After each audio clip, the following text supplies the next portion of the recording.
Welcome back. I am an addict named Bill. This is Tradition 4 from our literature titled Guiding Principles. Tradition 4 says each group should be autonomous except in matters affecting other groups or NA as a whole. Recovery is an ongoing journey to freedom. When we live the NA program, we are constantly experiencing new opportunities for growth and also discovering our limitations. As our lives improve, our responsibilities increase. Freedom becomes much more complicated and much more beautiful. Our experience of freedom is no longer a simple absence of boundaries. As we progress in the steps, we see the ways addiction tied us in knots, and we start to understand how self-centeredness, fear, and resentment continue to bind us. As our vision clears, we see more and more hope on the horizon.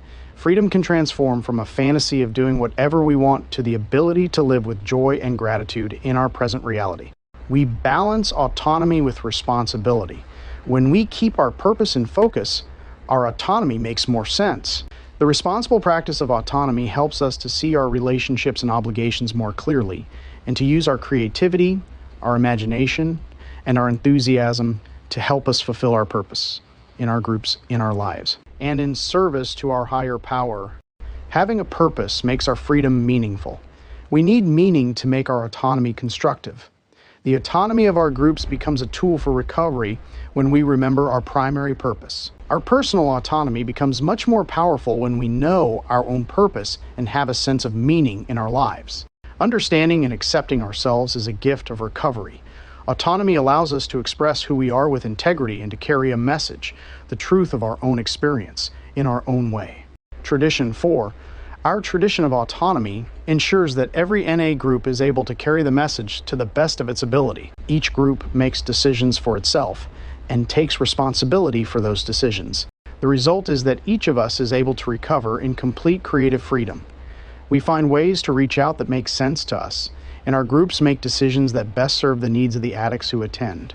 We cannot practice one of the traditions without the others, and the other 11 traditions help to shape our autonomy and remind us of its limits.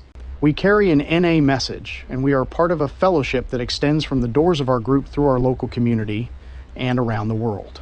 Our actions always have an effect on those around us, and we can choose at every moment what we want that to be. We can be a force for unity, providing a warm and open atmosphere for recovery. It's a decision. We can also decide to be divisive, exclusive, or rigid, but that probably won't be attractive for long, and it's unlikely to keep us clean. Because personal recovery depends on NA unity, Tradition 4 asks us to consider our actions in relation to other addicts, groups, and NA as a whole. Freedom and responsibility work hand in hand. Our groups have autonomy but are asked to attend carefully to the ways that our actions may affect other groups or NA as a whole, which is to say our local NA community. The rest of the NA fellowship and our relationship with those outside NA. Our autonomy is precious to us, and at times we defend it fiercely. The most important thing we do with autonomy is to carry the message. Our task is to ensure that when we exercise autonomy, we do it in ways that enhance our efforts to carry the message, rather than interfere with it. Autonomy is part of a larger whole, just as we see our groups, our service bodies, and ourselves as part of something greater. This tradition both offers freedom and establishes boundaries for us in ways specific rules or policies never could.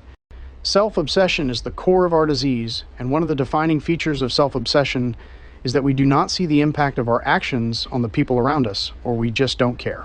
In recovery, we recognize that we have an effect on the people in our lives. Through the harm we do in our addiction and the loving assistance we offer in recovery, we can see that our actions do matter. Tradition 2 teaches us about group conscience, and Tradition 4 asks us to let that conscience be our guide. In Narcotics Anonymous, we say that our message is hope and the promise of freedom. But most of us don't come here knowing what freedom means or what it feels like. It's a common thread in our stories. In addiction, we were seeking freedom and found ourselves imprisoned.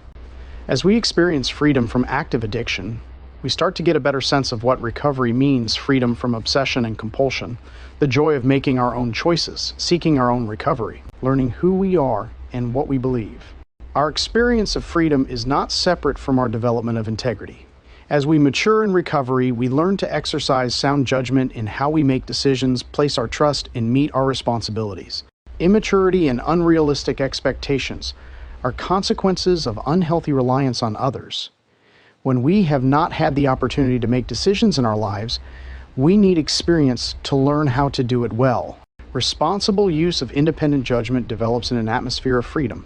As we make responsible decisions for ourselves, we develop our own conscience and maturity. In our groups, we are free to carry the message in whatever way seems most effective to us.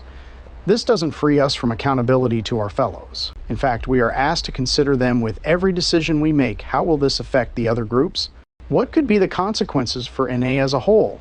This accountability teaches us to look.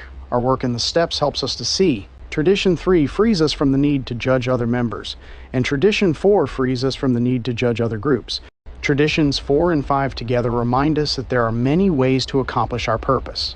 As long as carrying the message is our first priority, our diverse methods, formats, personalities, and cultures all help us to reach addicts and to form the kinds of connections that will sustain us.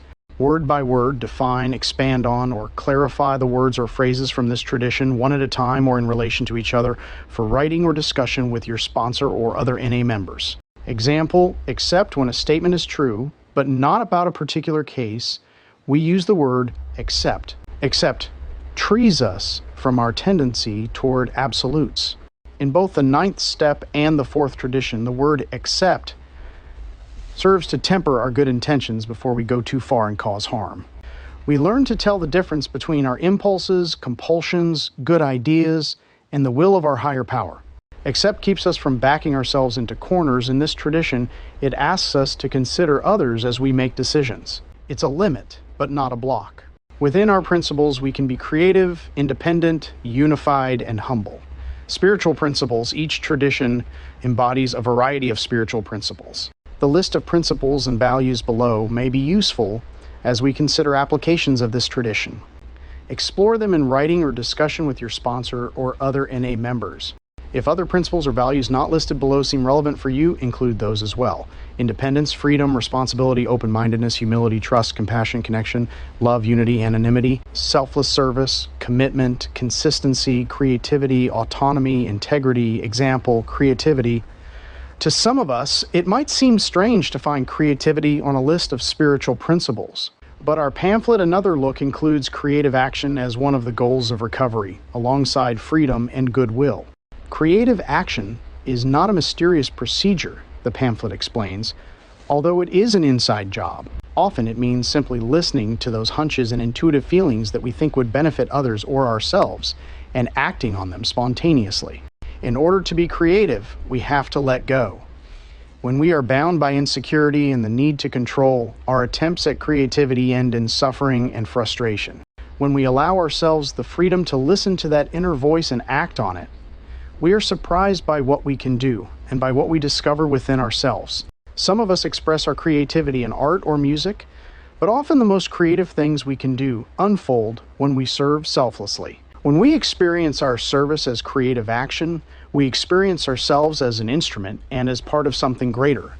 Selfless service is a form of creativity available to us all. Our action has purpose and our lives have meaning. When we admit our creativity and allow ourselves to express it, we see our higher power's will for us in action. For members, although this tradition clearly speaks to us about group autonomy, many of us find application of its principles in our own lives to be useful. Personal autonomy allows us to be ourselves, and it is precisely by being ourselves that we are best able to carry the message to another suffering addict. It's because we are so different, because our unity should never demand uniformity, that we can be true to ourselves and honest about our experience. That honesty is the most powerful tool we have in our efforts to carry the message. In active addiction, we were only too willing to declare our autonomy, taking advantage at every turn and declaring our freedom in the process. Or we never aspired to personal autonomy, perhaps even finding distorted comfort in our hopeless dependence, seeing a lack of responsibility as freedom. In recovery, we come to understand the slavery we mistook for freedom, and our recovery is a progressive process of freeing ourselves from the bonds of addiction. Gaining freedom in recovery does not mean we don't have responsibilities. The types of obligations we have in our lives will differ depending on the relationships we have and the roles we play in those relationships. In jobs, in service, in our communities and families, our actions have an impact on others.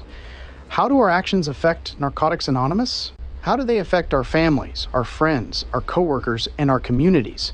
We start to understand that we are not alone. We live in connection with others, even when we don't feel particularly connected, and our actions matter. Personal autonomy does not have the same value to all of us.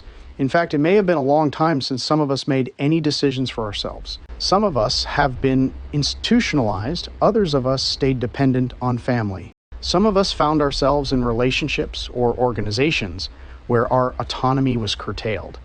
Making the simplest decisions for ourselves can be challenging, and we may seek out someone or something that will make decisions for us.